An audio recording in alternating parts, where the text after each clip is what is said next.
Baba was 95, still living at home by herself, no help with cooking, no help cleaning. She had stairs, she had terrible arthritis. Yeah. Shoulder barely worked, so much pain, and she still did it. Right. I think that there's no limits, that nothing will hold us back, that we'll find a way to do whatever we need to do, even though it may be unconventional. Just like with my disability, with my broken hip, I learned to do all sorts of things being disabled. Yeah, because it's only been, 7 weeks now Yeah. since you broke your hip? Mm-hmm. And you're walking around, there's no walker, there's no cane. You're cooking, cleaning.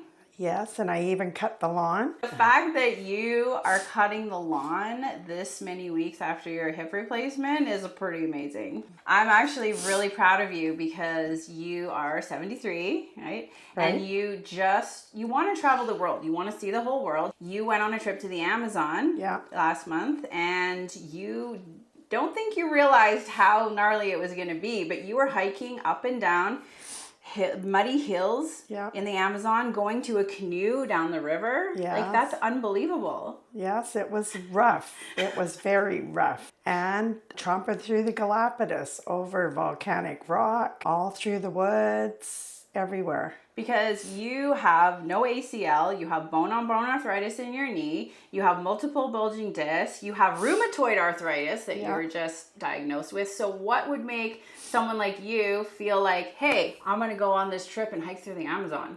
It's just a dream, and so you make sure that you've done your therapy before. If you need to have pain management with medicine, you take that.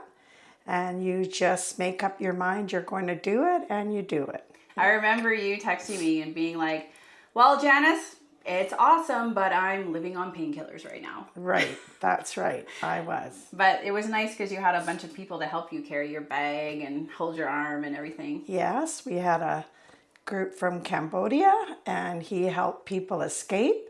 So when we were in the Amazon, he got in the bush and he made me a cane. And he wasn't happy until it was the right height, and I used that, and that really helped. And then when it got really difficult, the guide held my one hand and I had the cane in the other, and away we went. So when there's a will, there's a way. Yes, there sure is. Yeah. So unfortunately, later on in that trip, not doing anything crazy, you fell off the side of the steps and you actually broke your hip in a foreign country. That's right. And not only that, it twisted and tore your psoas, hip flexor, too. Right. So then you had to have surgery down there. So now that you've been back, what advice do you have for people who've had a devastating injury like that and they're worried that they might not get back to normal? Well, first of all, you have to have a good therapist, physiotherapist, and you have to realize that no pain, no gain. You have to do your therapy. You have to breathe through the pain, because if you don't do those things, you'll never walk again. It's difficult, but it's easy to lay in bed and decide you don't want to do anything, but you have to have the proper help.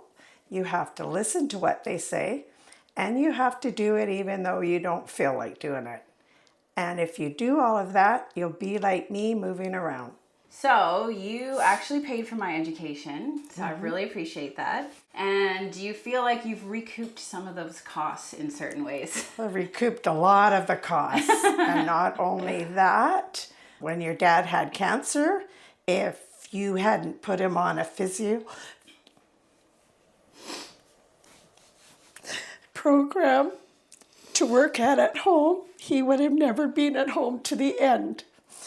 But religiously, he followed the physiotherapy that you set up for him. He did it in the living room every day with the weights and ticked off the sheet that you did, and he stayed at home right to the bitter end.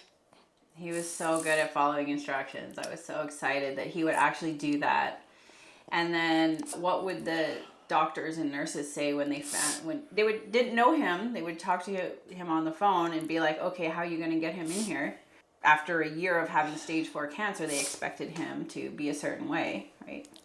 They didn't expect him to be around, and they expected him to be more bedridden, but he showered himself right to the very end, in and out, dressed himself, did everything. So your physiotherapy has worked on him, it's worked on me, it's worked on other members of the family. So yes, it was a worthwhile investment.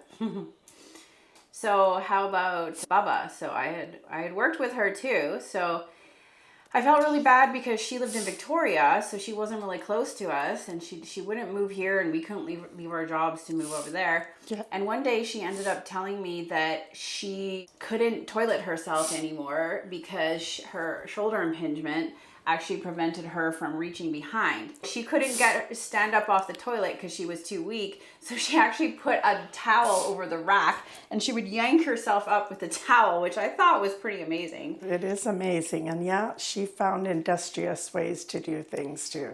Yeah, so as soon as I heard that, I actually hired a kinesiologist in the city, and I made a program and I taught it to him, and I asked him to do it with her, and then did some physio treatments with her when I would see her to loosen up her shoulder. And actually within a few months, she was able to stand up, get herself off a chair, get herself up off the toilet, do her own toileting. And so she was very excited because I know she never wanted to be in a care home. That's right. And she wasn't. She wasn't, and your dad wasn't. Two very strong people that you come from.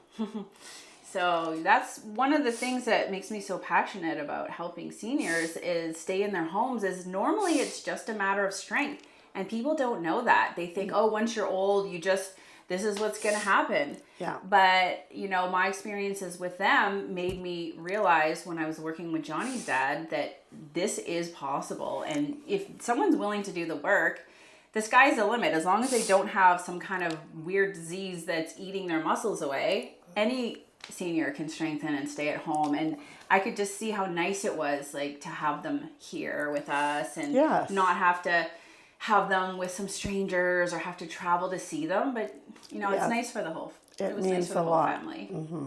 So I'm curious, was there any ways that I was as a little kid that my personality that made you think that I would be a good therapist? You're very independent, creative, 3 steps ahead of everybody. Your mind was always moving. Even when you were a baby at 1 year old, you figured out how to get out of the crib when you woke up. The first time you tried it, of course, you fell. Instead of crying and saying that's it, you kept it up until you didn't fall. And you always pushed the limit on any sports or anything like that. There was nothing that held you back. And even when you were in high school, one of the things that you said you wanted to do when you graduated was to be a physiotherapist. So tell us a little bit about some of your physical ailments that I've helped you with. Well, it started years ago when I had my ACL replaced and was on a major physiotherapy. Now, over the years, the bone has worn right out, bone on bone. So you have put me on a different program for that. Plus, you have given me a TENS machine to use, and you've given me an ultrasound machine to use, and told me about using ice. So between all your treatments and that machinery, I have staved off having to go and get a metal knee. And now I have arthritis in other parts of my body, sometimes the shoulder, sometimes the back. And you always have a different exercise or a different routine to help a different area. So I'm glad you're using the TENS machine and the ultrasound. So I prefer people to use those things at home if they can, because it's something that you can do at home to relieve your own pain when I'm not there. And so I know that some practitioners will use that in the office. I don't like to do that because I feel like there's more sophisticated things we can do when I'm there, and that's something someone can do on their own, because the TENS machine is only like $150 now. Yeah, and it is. And you can do it while you're watching TV, and that's what I do. When I'm watching my shows, I can do my icing, the TENS machine, and the ultrasound machine. So you're not taking up Other times when you need to do something else, you can just do it while you're watching TV. Yeah. So a few years ago, you were at the point where you couldn't even walk through the grocery store without limping and being in excruciating pain. How has that been the last 6 months or so? Before I went and had my injury out of the country, I had all the joint problems after my chemo, and you had given me all sorts of exercises and stuff to do, made me very mobile. I was going to Aquafit 3 times a week, to the gym, and doing everything. So you it did all helped. awesome work doing all the exercises. You know, you did a lot. There was a lot of support there. So Well, you get it back when you need it. And that's what happened. You don't ask for anything when you do it out of your heart because you love somebody, and then they do it back.